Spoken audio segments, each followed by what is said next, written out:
great. It's going to be great. Have Good. a great win from last week. You consulted Karnak or what? No, sir, not this week. Tell him my age, too. I know. Okay? Who is that? Johnny Carson. I Yes. think. But a lady came over to me during the week. Her name was Tina, and she's part of the Texas Hill Country Nurses Guard. And they're going to be having a great event this week on May the 3rd at the Kerr County Courthouse at 10 a.m. That's Saturday. Okay. And it's honoring all the nurses. Here for the nurses. Yes, and this is the week. Did you know I saw a poll the other day? Nurses are the number one group of people that you can trust. Of course. Number one. I just love that. So anyway, recognition of Nurses Week, which begins May 6th, but the event's going to be on May the 3rd. And you know what really, though, just made my day is we tell everybody, write down the word for the week and use it. Yep. She and her husband write down the words, and they use them during the week. That's fantastic. Don't you just love that? Yes. I am so excited. And by the way, they're going to love the word for the week this week, just like you do, Rick. I know this is your favorite word. Yes, you made me almost choke over it. It's common sense. Common sense. Common sense is like gumption. It's initiative. And I think it's been eliminated from a lot of DNA. we're going to talk about that. But let's look at the definition. It is sound, practical judgment concerning everyday matters or a basic ability to perceive, understand, and judge in a way that is shared by or common to nearly all people without the need. You cannot get a master's degree in common sense. There's no school that teaches it. It should So be. you don't, there should be, we should be given specialized knowledge for common sense. But it comes from, of course, the great Latin term of sensus communis, used by It's Aristotle. easy for you to say. Okay. Yeah. But Mr. Aristotle, you remember him a long time ago. Common sense is an internal sense unified, a common internal sense unified and made sense of the information that is around our five senses. And then during the Age of Enlightenment, Okay, let's see. Hearing. okay, now you're counting. Involved to mean practical wisdom that every average person could get without needing any scientific or philosophical training. Now, guess what? In 1776, you don't remember this, but A few years, they were a little earlier than. a little than- earlier, a little that's earlier, right. But not much. 1776, though, Thomas Paine wrote his little pamphlet, Right. and it was called Common Sense. Believe that. So he was the first guy. Now remember, he wrote this in 1776. So he was the first one to write down, to openly call for independence in the new colony. He was the first one when he wrote that little pamphlet, Common Sense. Now the other thing that he did, he put up a vote for the republic, government, and its elections. So he mentioned creating a republic. But he was openly criticized he criticized actually the monarchy and any hereditary succession in the government. So he just went out and started it. Common sense does not require any specialized training or education. Anybody can use it. It is efficient, leads to quick decision making without complicating the issues. Common sense. Ooh. Okay. It's very relatable. Oh, I love that sound. It is relatable, and it goes across people with different backgrounds.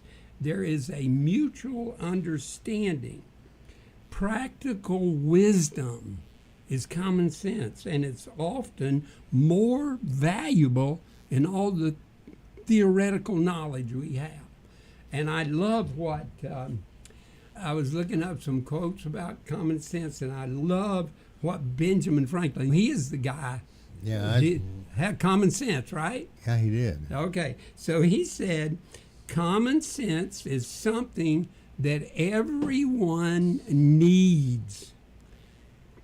Few people have it, and none think they like it. Lack, L-A-C-K, like it. Everybody thinks they have it, but they don't know how to use it. And then Thomas Paine, of course, when he wrote that pamphlet, he says, a long habit of not thinking a thing wrong gives it a superficial appearance of being right. And so I really believe common sense and gumption, our favorite word, go together. It's very subjective, and what seems like common sense to one culture or one person may not be to another. In other words, different cultures look at common sense differently. And if we over-rely on things that seem obvious to us, sometimes that can prevent scientific discovery or even thinking about things, because they said, oh, we can just take care of that. And actually, people that really are strong in common sense in the way they think, they can actually become very arrogant that we know something you don't. So let me stop you there. Okay. Let me ask you a question. Okay. So if it's something that's wrong and you constantly hear it that it's supposed to be right, you suddenly believe that it's right and not wrong. That's right. Okay, I'm Okay? All right. Now, remember, clear as mud. clear as mud. But Benjamin Franklin, his wisdom, his aphorisms, he said, an ounce of prevention is worth a pound of cure. And then, of course, Abraham Lincoln, he demonstrated balancing complex national issues with clear, practical thinking. And even today, in our modern time, people are saying Warren Buffett, he has a straightforward, understandable principles to investing and into his life. So let's talk about why. You had brought this up when I tell you what the word was, but let's talk just a second about why common sense and gumption are not prominent today. Okay, yeah, that was my question. That's right. That I was thought your maybe question. over the generations it lost its... No, okay. Here's what causes it. Right now, in the modern age we live in, Yeah. we have what is called information overload. No. Uh-huh. You gotta be kidding me. I'm not kidding. All this endless data. We have experts coming out. No and- wonder I've had smoke coming out of my Yeah. ears. And the other thing is there's some of the systems we have today Yeah. are very complex. Some of the stuff that we've come up with. So we've just got overload of information, and especially with the media putting out things that are not true. So an overload, Oh my, is that true? that's not common sense. Not even true. All right. Then, because of all the applications and all the different devices we have, we depend on technology. People do not do any creative thinking. That is a fact. And then I think one of the biggest reasons is there is really no use of the word gumption. And gumption is your initiative, making that decision quickly. We don't teach our children.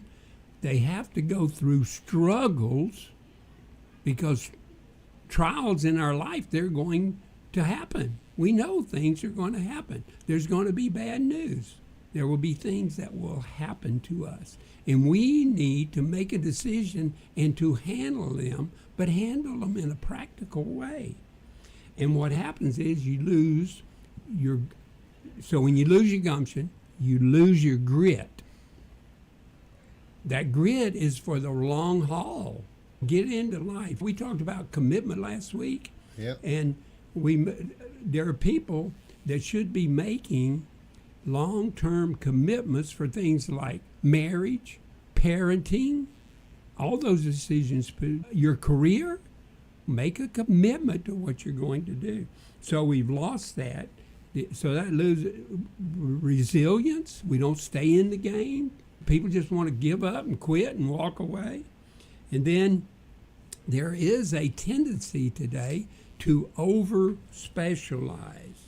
And then another reason is in our culture, in our politics, in our identity, we have cultural relativism. In other words, remember we said that in common sense, different cultures would even look at it differently. And so common sense is no longer common. And then I told you about some people that really have common sense might be a little arrogant. The really sensitive ones, though, might be afraid of offending other people. So they can be insensitive and maybe just too blunt. You ought to do it this way. Oh, I know a few people like that. That's yes. right. Yeah. It's either my way or the highway. That's right. So we need to see things as they are and then do the right things. You got to be before you can do.